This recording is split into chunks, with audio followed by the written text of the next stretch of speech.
Merah putih berkibar tinggi dari Sabang sampai Merauke bernyanyi. Satu mimpi yang tak pernah mati, timnas Indonesia harga diri negeri. Suara tribun bergemuruh lagi, sorak Garuda tak pernah. Vietnam sudah mengirim peringatan dengan kemenangan 7-0. Tapi anehnya, sorotan terbesar justru bukan ke sang juara bertahan. Semua mata malah tertuju ke timnas Indonesia yang bahkan belum memainkan satu pertandingan. Ada apa sebenarnya? Apakah ini benar-benar pertanda Garuda siap menguasai Asia Tenggara, atau justru ekspektasi besar ini akan menjadi bumerang?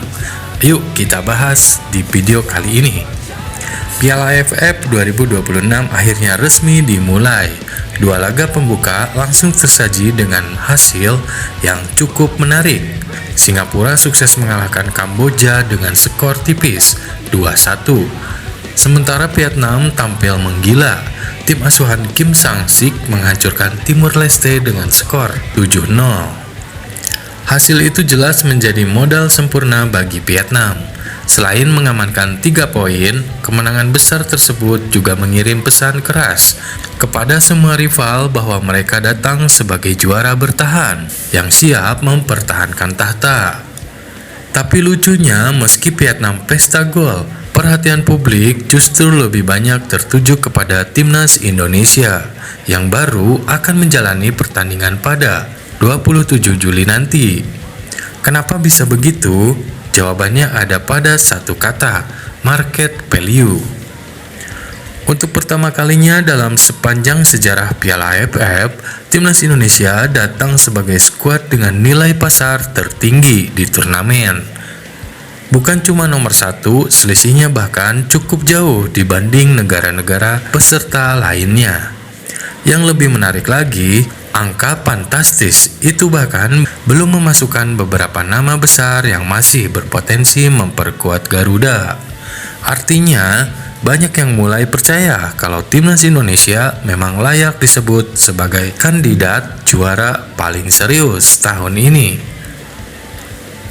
Namun di balik status sebagai tim termahal, ada satu konsekuensi yang tidak bisa dihindari, tekanan. Semakin tinggi ekspektasi, semakin besar pula beban yang harus dipikul oleh seluruh pemain. Karena sekarang bukan cuma publik Indonesia yang menaruh harapan, tetapi seluruh Asia Tenggara ikut mengawasi langkah timnas Indonesia.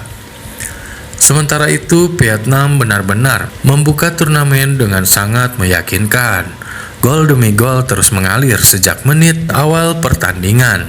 Babak pertama saja mereka sudah unggul 5 gol tanpa balas. Di babak kedua, Vietnam masih belum mengendurkan serangan hingga akhirnya pertandingan ditutup dengan kemenangan telak 7-0. Hasil tersebut langsung membawa Vietnam ke puncak klasemen grup A dengan selisih gol yang sangat menguntungkan. Media-media Vietnam pun langsung ramai memuji performa tim nasional mereka.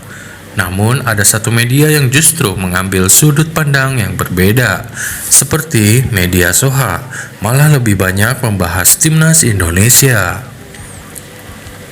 Menurut mereka, skuad Garuda edisi kali ini jauh lebih berbahaya dibanding edisi-edisi sebelumnya.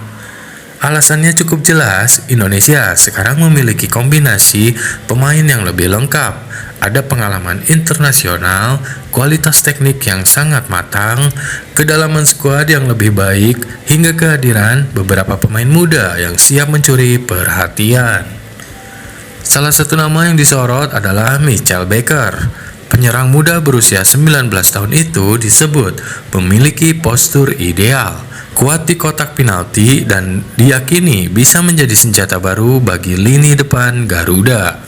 Artinya, bahkan sebelum Indonesia bertanding, lawan-lawan sudah mulai menghitung ancaman yang dibawa skuad merah putih. Hal lain yang membuat Indonesia terus menjadi pembicaraan adalah nilai pasar skuad yang benar-benar memecahkan rekor.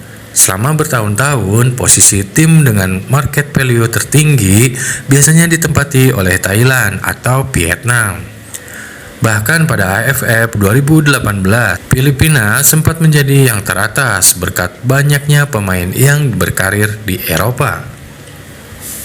Namun tahun ini semuanya berubah. Indonesia dengan skuad bernilai sekitar 130 miliar, Vietnam berada di bawahnya dengan kisaran 115 miliar.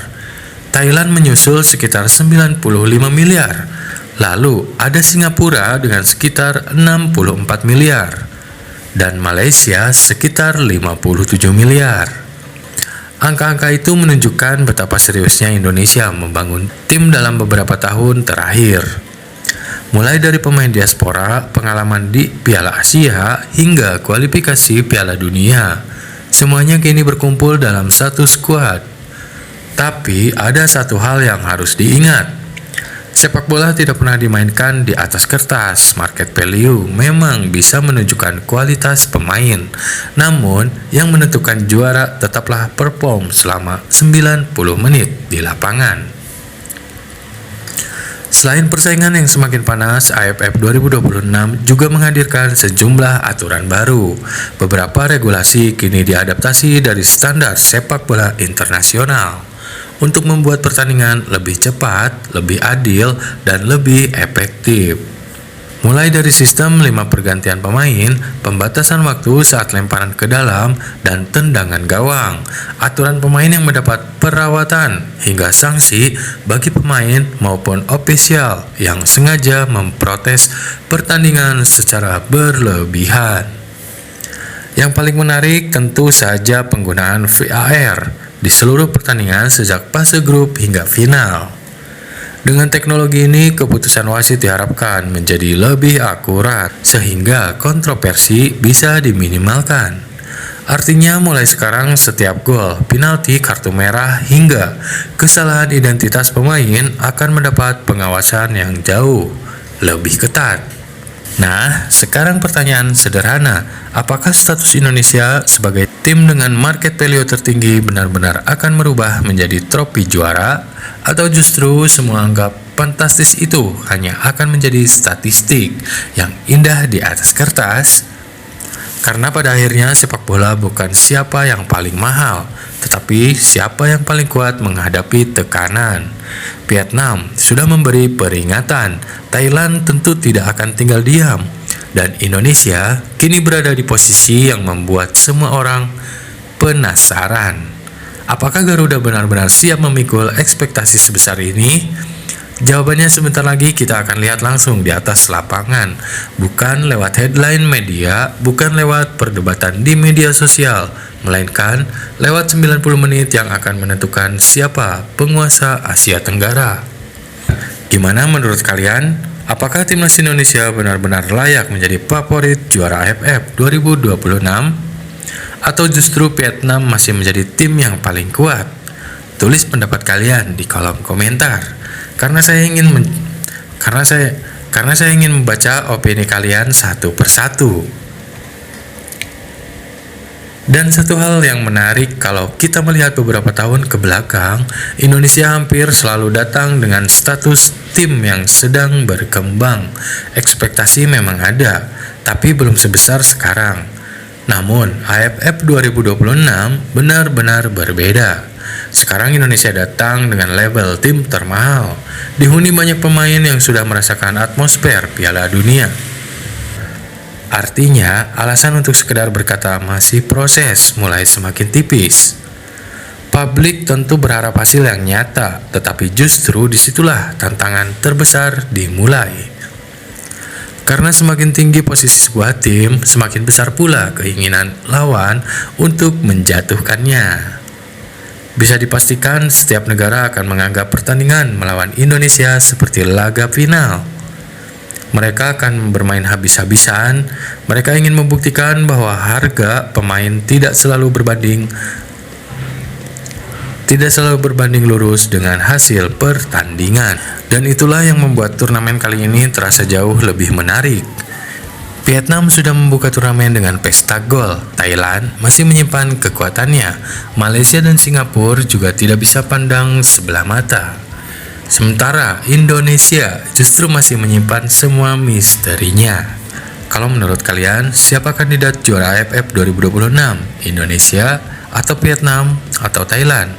Atau justru ada tim kuat, tim kuda hitam yang bakal bikin kejutan?